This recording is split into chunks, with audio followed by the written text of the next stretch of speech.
नमस्कार, मैं हूं आलोक मेहता। एचएसआई में आपका स्वागत है। हमारा अनुरोध है कि आप एचएसआई देखें, लाइक करें, सब्सक्राइब करें, मित्रों को, ग्रुप्स को फॉरवर्ड करें और उनसे भी आग्रह करें कि वे भी सब्सक्राइब करें ताकि अधिकाधिक दर्शकों तक हमारी बात, हमारे विचार पहुंच सके और आपके विचार, आपकी प्रतिक्रिया, आपकी राय हम तक पहुंच सके। आपने सुना होगा, राम का नाम बदनाम ना करो, ऐसा काम ना करो। हम कहते हैं नेताओं, ऐसा काम न करो, राम और कृष्ण का नाम बदनाम ना करो। दिल्ली विधानसभा चुनाव में धुआंधार इस बार जैसा चुनाव का प्रचार देख रहा हूं मैं, ऐसा मैंने पिछले कई वर्षों में नहीं, दशकों में नहीं देखा।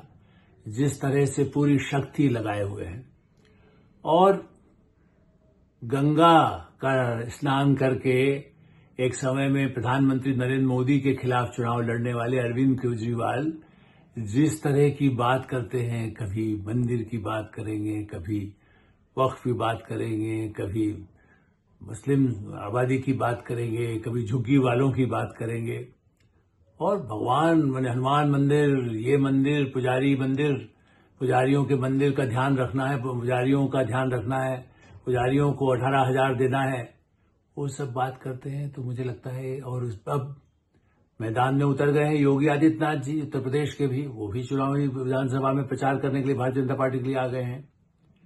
कांग्रेस के संदीप दीक्षित हैं। क्या आप ये कहें कि कौन ऐसा उम्मीदवार होगा, चाहे उदित अग्रवाल हो, जेपी अग्रवाल के पुत्र, राहुल गांधी, माने न माने, राहुल गांधी एक सभा कर चुके, उसके बाद बस उनका ठीक नहीं है, इसलिए 2 सभाएं स्थगित हो गई। अब वो सही है, तबीयत तो उनकी जल्दी अच्छी हो, यही हम शुभकामना देते हैं चुनाव में। और व्यक्तिगत दुर्भावना किसी के प्रति न हो, उनका हमेशा वो दीर्घायु हो, ये सब चाहते हैं। प्रधानमंत्री मोदी भी यही कहेंगे, किसी भी परिवार के लिए प्रतिद्वंदी होना अलग बात है। लेकिन जब भगवान का नाम लेते हैं, जैसा मैंने कहा कि सभी है, प्रवेश साहब सिंह वर्मा हो या हरीश खुराना, मदन लाल खुराना के पुत्र हो, कौन ऐसा नेता है, दलित हो, चाहे ब्राह्मण हो, चाहे व्यापारी परिवार सवर्ण समुदाय के हों, अग्रवाल हों, भाई ये तो सभी मानते हैं। कृष्ण की गीता का ज्ञान तो सारे दुनिया में माना जाता है। वो यदि अमेरिका या अरब देशों में जाते हैं तो वहां भी हरे राम हरे कृष्ण की बात को लेकर के गीता का ज्ञान को स्वीकार किया जाता है। युद्ध करना भी आवश्यक है और शांति का शंख बजाना भी आवश्यक है। लेकिन शिक्षा और स्वास्थ्य के लिए जिस तरह का धोखा जनता को देने के वायदे आम आदमी पार्टी या जो पार्टियां करती हों, वो चूंकि आम आदमी सत्ता में, इसलिए उसका ही मैं उसी पर ये बात, चूंकि जनता हम के बीच में जाने पर सामान्य लोगों से, रिक्शा वाला, जो घरों में काम करने वाली महिलाएं हैं, उनसे सुनने को मिलता है। वो यही कहते हैं, करे राम, हे भगवान, ये क्या है, देखो हमारे बच्चे के लिए कितना तंग किया जा रहा है स्कूल में एडमिशन के लिए, या उसके बाद वो बच्चे को जो कपड़ा वर्दी मिलती है, 2-2.5 हजार रुपए का कपड़ा, मतलब जो भी बस्ता स्कूल का, उसके लिए ये लाओ, आयकर का आमदनी का सर्टिफिकेट लाओ, उसके बाद उसको भरो, फिर सर्टिफिकेट लाने के लिए कहीं से 2,000 रुपया दीजिए, क्योंकि उनको कुछ शिक्षित नहीं है अभी, तो वो इसीलिए तो बच्चों को पढ़ा रहे हैं। वो यदि इलाज करने जाते हैं तो 40,000 50,000 रुपया सरकारी अस्पताल में जो दावा केजरीवाल की सरकार करती है, वो प्रमाण है। मैं इसलिए नाम जो कुछ ले रहा हूं, इसके प्रमाण यदि आम आदमी पार्टी की सरकार सुने और कहे तो प्रमाण आकर के हमसे ले ले, नाम भी हम, नंबर भी दे देंगे। बगैर प्रमाण की बात करना गलत होता है। वो मेरा पत्रकारिता का मूल्य, मैंने पहले भी इसका जिक्र किया। लेकिन अब चूंकि राम और कृष्ण का नाम लिया जा रहा है, या यदि कोई खुदा या अल्लाह का नाम लेता हो, मुस्लिम हो, कोई चर्च भी जाता हो, ईसा मसीह का भी वो हो, और उसके बाद गुरुद्वारा जाने वाले तो हैं ही उम्मीदवार, बहुत बड़े पैमाने पर गुरुद्वारे भी जाते हैं, सभी धर्मों के लोग बल्कि चले जाते हैं, वहां भी सभी धर्मों के लोग जाते हैं। तो कोई भी धर्मावलंबी नेता हो, उनके साथी हो, शिक्षा और स्वास्थ्य के लिए जो संकल्प है, संकल्प पत्र जारी हुए हैं, हम मुफ्त शिक्षा देंगे, हाँ मुफ्त शिक्षा, मुफ्त बिजली पानी देंगे, धोखा मत दीजिए। किराएदार को दे देंगे, कैसे दे देंगे? किराएदार का तो कोई, दिल्ली में हजारों घर ऐसे हैं, आप आइए हमारे साथ, कितने ही घर गरीबों के दिखा देंगे जिनका मकान मालिक कहता है कि रहना हो तो रहो, हम कोई फॉर्म भर के नहीं देंगे, हम किराए का डॉक्यूमेंट नहीं देंगे, रहते हो, कोई आके प्रमाण पत्र ले ले, वोटर लिस्ट बनना है बना लो, वो अलग बात है, हम तो नहीं देंगे। अब ये बड़ी भारी समस्या है। बैंकों में यही समस्या आ रही है, वहां भी लोग मांगते हैं प्रमाण, वो लाइए कि आपके घर का मकान मालिक यदि नहीं किराएदार है तो बैंक अकाउंट वाला आपका वो नहीं मानेगा, केवाईसी मांगेगा, वो कहेगा नहीं मकान मालिक का लाइए आप। कुछ डिजिटल क्रांति के साथ और आम आदमी पार्टी आम आदमी का कहते हुए स्कूलों में सुविधाएं उतनी नहीं, उनको कोई देखने, कुछ स्कूल आपने अच्छे बना दी, मैं नहीं कह रहा हूं कि मनीष सिसोदिया के इंटेंशन ठीक रहा, उन्होंने कुछ किया, इमारतें बना दी गई, बिल्डिंग में उसमें कुछ किसका उसका कमीशन गया होगा भवन निर्माण में हम नहीं जानते, उसके आरोप लगते रहे, उसके भी कही जाते हैं, तो वो बन गया हो। कुछ सुविधाएं कुछ स्कूलों में मिल भी रही, आपने नॉर्वे भेज दिया, कहीं दुनिया में भेज दिया शिक्षक को, वो समर्पित भाव से कुछ काम कुछ स्कूलों में हुआ, लेकिन आगे के लिए आप नाम ले रहे हैं भगवान का और धोखा दे रहे हैं कि आप उसके बाद बच्चे को यदि महीने भर में उसको 4,000 5,000 रुपए दे करके स्कूल के बच्चों को पढ़ाने के लिए ट्यूशन लगाना पड़े, तो कैसे शिक्षा का सुधार हो गया है। गरीब आदमी का मैं बात कर रहा हूं, जो दैनिक वेतन पर या 10, 12, 15,000 रुपए किसी तरह कमाते हैं, ऐसे लोगों की बात मैं कर रहा हूं। तो पूरी मुफ्त शिक्षा की योजनाएं हैं। अब जैसे कल उन्होंने फिर कहा प्रधानमंत्री बेटी बचाओ पर खड़गे, कांग्रेस के अध्यक्ष हैं, आप ये देखिए वो इतने वरिष्ठ हैं, उनको तो कम से कम वो होना चाहिए कि अरे बेटी पढ़ाओ बढ़ाओ, ये जो नारा ये धोखा है। बताइए क्या उनके राज्यों में जो कांग्रेस शासित रही वहां इस योजना को लागू नहीं किया गया? क्या बेटी पढ़ाने के कार्यक्रम नहीं शुरू हुए? हजारों लाखों परिवार उससे लाभान्वित हो रहे हैं। मध्य प्रदेश हो, राजस्थान, जहां उनकी अपनी सरकार भी रही है, क्या उनके बच्चों को पढ़ाने के लिए उसको धोखा होता है?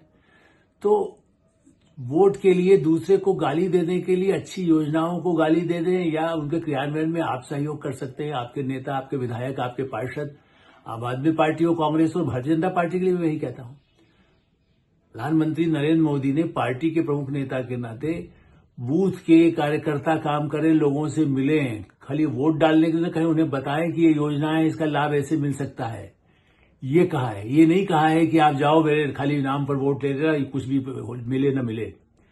जब बूथ पर जाने को कहा जा रहा है, और प्राइवेट एजेंसियां तो आम आदमी पार्टी तो सक्षम है, उनके लिए तो अमेरिका दुनिया भर से लोग वो तो दावा ही करते थे कि हमारे लिए तो एनआरआई हजारों आ जाते हैं, हम वहां सब काम करते हैं, हम घर घर काम करते हैं। तो फिर 10 वर्षों में क्यों स्कूलों की और अस्पतालों में गरीब आदमी की सुनवाई नहीं है? गरीब आदमी को कोई, अब वो तो कहते हैं बिहार वाला आकर फायदा उठा रहा है, वो आता है पास, या बिहारी जो आ गया है वो भी उनका अपमान है। यूपी का आदमी आके गाजियाबाद से यहाँ इलाज करा लेता, मुफ्त में नहीं होता है, वहां कितनी उनको कठिनाइयां आती हैं। ऐसा नहीं है जो आयुष्मान भारत की है कि आप जाइए किसी 5 स्टार अस्पताल में भी तो इलाज कराना है 5 लाख तक का फ्री होगा। तो ये जो आयुष्मान भारत को लागू नहीं करने देना दिल्ली में, और उसी तरह से शिक्षा में जो कहा जा रहा है उसमें उनकी कैसे क्रियान्वयन कैसे हो, यदि आपकी सुविधाएं भी है तो उनमें उनको अतिरिक्त खर्च न करना पड़े, उनके प्रमाण पत्र मिलना है तो आपके कार्यकर्ता क्या काम कर रहे हैं। चुनाव में मुद्दा मैं आज भी मानता हूं कि शिक्षा और स्वास्थ्य ही सबसे बड़ा होना चाहिए।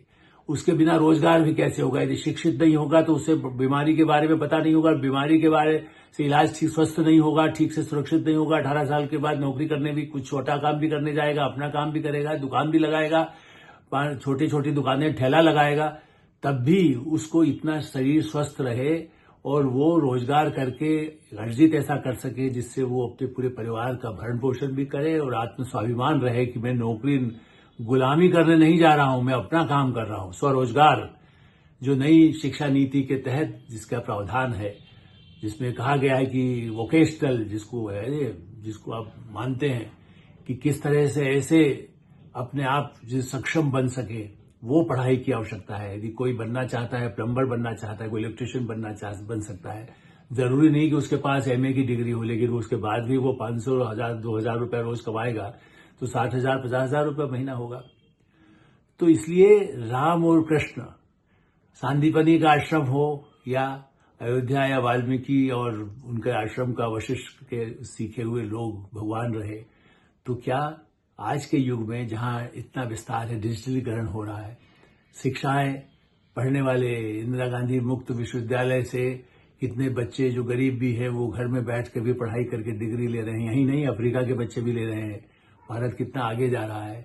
ऐसी स्थिति में कम से कम दिल्ली राजधानी में कम से कम उन भगवान को ही याद करें, गीता को याद करें, रामायण को याद करें, कुरान को याद करें, बाइबल को याद करें, लेकिन उन कस्मों को झूठा करके उनका भी बदनाम करते हैं और पार्टियों को उनकी जो विश्वसनीयता खत्म हो रही है। अब जो मोबाइल पर बाकायदा आम आदमी पार्टी का संदेश आता है तो जब काम करने वाले लोग कहते हैं अरे कहाँ जा रहा है, उसके बाद कौन आएगा, देता कौन है, मुफ्त कहाँ देते हैं, कहाँ पैसा मिलेगा। ये कोई कहता है 1,000 देंगे, कोई कहता है 2,500 देंगे, कोई कहता है हम ये मुफ्त कर देंगे। कैसे मिलेगा, कहाँ मुफ्त मिलता है। मकान मालिक तो देगा नहीं बिजली हमको मुफ्त, गैस तो हमको उस तरह से उतनी मिलनी है वो मिलेगी नहीं, राज्य सरकार के हाथ में यदि होती है। बच्चों की पढ़ाई के लिए ट्यूशन लगाना पड़ेगी चूंकि स्कूल में नहीं है, या उसका सर्टिफिकेट लाके देना पड़ेगा, गरीबी होने का भी सर्टिफिकेट लाके दीजिए कि हमारी आमदनी इतनी है तभी हमको मिलेगा। और यदि वहां सर्टिफिकेट ले आइए तो फिर उससे कहेंगे नहीं, उसके बाद आप उसको कंप्यूटर पर डलवाइए। मैंने एक के बाद एक धक्के खाने में कोई पार्टी इस तरह से यदि घर घर वोट मांगने जाती है वो इस पर मदद करे। असली जनता ही जनार्दन है। यही चाहे महात्मा गांधी का संदेश कहें या प्रधानमंत्री नरेंद्र मोदी का संदेश कहें, लोकमान्य तिलक का संदेश कहें या बाबा अम्बेडकर का कहें, सभी यही कहेंगे कि नाम कुछ भी हो, समाज का कल्याण हो। एडिटर साहिब में हम विराम देते हैं। आप एडिटर साहिब देखते रहें, लाइक करें, सब्सक्राइब करें, मित्रों को, ग्रुप्स को फॉरवर्ड करें और आपकी जो राय है उससे भी हमें अवश्य अवगत कराएं। धन्यवाद, नमस्कार।